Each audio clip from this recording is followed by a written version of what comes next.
المصريين القدماء في كيميت كانوا بيعتقدوا إن قبل خليقة الكون، الكون كله كان عبارة عن فوضى عارمة على شكل مية، على شكل المحيط الأزلي. المحيط الأزلي ده كان اسمه نون. الشخص اللي قدامنا أو الأستاذ اللي قدامنا في الصورة دوت اللي رافع إيديه لفوق، هو ده نون. هو بيرفع مركب الشمس علشان ينقذها من المحيط الأزلي، يعني ينقذها من العودة للفوضى مرة أخرى قبل خلق الكون. طيب لو مش هتعود للفوضى يبقى هي هتروح فين؟ هتروح للبعث، لأن ده منظر جنائزي.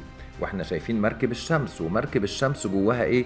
خبري اللي هو الجعران اللي بيرمز لشروق الشمس، يعني عودة الميلاد، يعني البعث، يعني العودة للحياة مرة أخرى.